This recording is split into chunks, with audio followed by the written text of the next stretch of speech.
Researchers recommend that screen time is limited to 2 hours per day. Children need to be swapping technology for exercise and fresh air. More than 2,000 babies are stillborn every year, with the latest statistics revealing the stillbirth rate in Australia has backed in decades. But up to a third of these are preventable just with the right education programs and national health campaigns. Kate Lynch is the CEO of Stillbirth Foundation Australia and joins me now here in the studio. Thanks very much for your time. Thank you. Let's just start, of course. So stillbirth is basically any fetal death after, I think it can depend, 20, 25 weeks, depending on some definitions? Yeah, so here in Australia we define it after 20 weeks of gestation. And the rate, still very high, so 2,100 a year. But the strange part about this, so many health measures going the right way, this one just sits there, basically. Yeah, so that rate of 2,100 a year, which is on average 6 a day across the country, or 1 in 137 births. And that rate just hasn't changed for decades, sadly. So you've had a recent Senate inquiry into this. It looks like the government's going to adopt all the recommendations. What's going to make the big difference out of them? One of the huge, for example, is research, and even whether there's a Medicare item for a blood test or autopsy for stillborn babies. Now, I guess some parents wouldn't really be up for doing that, but for those that do, it could make a big difference in finding out what happened. Look, it's absolutely fabulous news that the government has accepted all 16 recommendations from the Senate inquiry last year. Last year, the Senate report looked in great detail at the issue of stillbirth in this country, and the 16 recommendations provide a really important roadmap to reduce that rate of stillbirth in this country. The autopsy is one of the recommendations there, but we're really heartened that the government's behind these recommendations. It's accepted the target that we can reduce that rate of stillbirth by 20% over 3 years.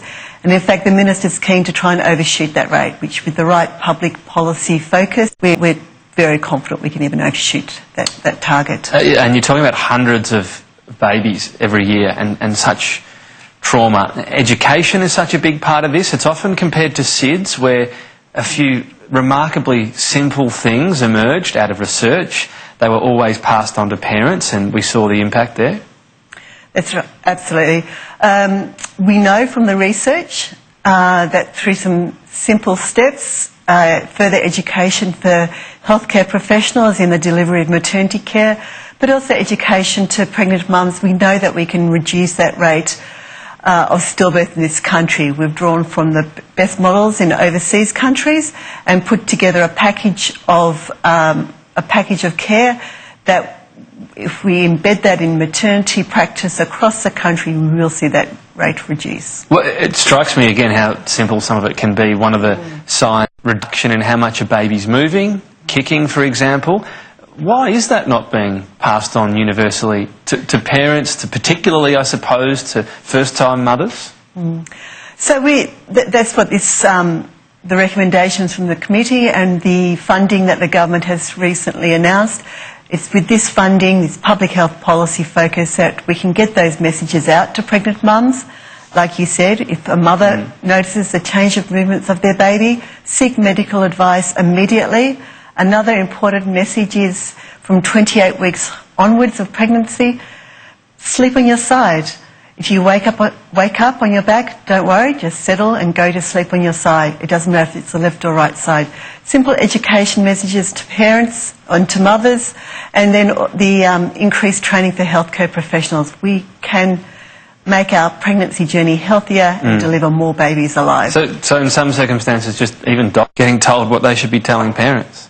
That's right, and the package goes beyond just what we tell our mums. There's important information that's new from the research to go to our doctors, our healthcare professionals, monitoring the fetal growth, considering the time of delivery of babies, all grounded in the research and information that will be available to our doctors through their ongoing professional training.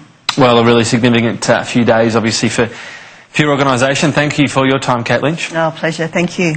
Coming up next on the program, we'll get your Fox Sports News update, including Nick Kyrgios.